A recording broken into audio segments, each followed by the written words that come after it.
Hi friends, good evening. ಉಳಿದಿರುವ ಚಪಾತಿಯಲ್ಲಿ ಹೇಗೆ noodles ಮಾಡೋದು ಅಂತ ಹೇಳಿಕೊಡ್ತೇನೆ. ಈಗ ನಾನು 3 ಚಪಾತಿ ತಗೊಂಡಿದ್ದೇನೆ. ಅದನ್ನು ಈ ಥರ ರೋಲ್ ಮಾಡುವ. ಈ ಥರ ರೋಲ್ ಮಾಡಬೇಕು.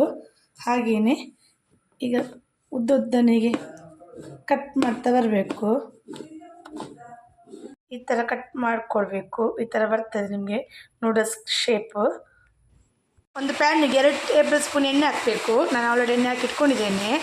ಅದಕ್ಕೆ ಉದ್ದನೆ ಹೆಚ್ಚಿದ ಈರುಳ್ಳಿ,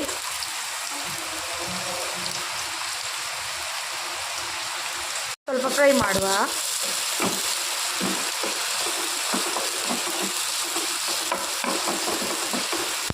ಈರುಳ್ಳಿ ಹಸಿ ವಾಸನೆ ಹೋಗೋ ತನಕ ಇದನ್ನು ಫ್ರೈ ಮಾಡುವ. ತುಂಬ ಫ್ರೈ ಮಾಡಲಿಕ್ಕಿಲ್ಲ ಇದನ್ನು. ಅದಕ್ಕೆ ಕ್ಯಾಪ್ಸಿಕಮ್,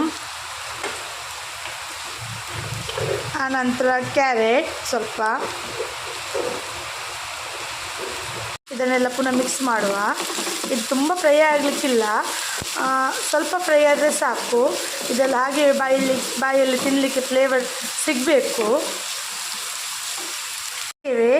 ಸ್ವಲ್ಪ ಉಪ್ಪು, ಬ್ಲ್ಯಾಕ್ ಪೇಪರ್ ಹುಡಿ ಸ್ವಲ್ಪ, ಗಾರ್ಲಿಕ್ ಪೇಸ್ಟ್ ಸ್ವಲ್ಪ, ಚೂರು ಟೊಮೆಟೊ ಸಾಸ್, ಚೂರು ಸೋಯಾ ಸಾಸ್ ಮಿಕ್ಸ್ ಮಾಡುವ. ಇದಕ್ಕೆ ಕಟ್ ಮಾಡಿ ಇಟ್ಕೊಂಡಂಥ ನೂಡಲ್ಸ್ ಚಪಾತಿ ಮಿಕ್ಸ್ ಮಾಡುವ. ಎಲ್ಲ ಮಿಕ್ಸ್ ಆಯಿತು. ಈಗ ಲಾಸ್ಟಿಗೆ ಕೊತ್ತಂಬರಿ ಸೊಪ್ಪು ಹಾಕುವ. ಈಗ ರೆಡಿ ಆಯಿತು ನಮ್ಮದು ಚಪಾತಿ ನೂಡಲ್ಸ್.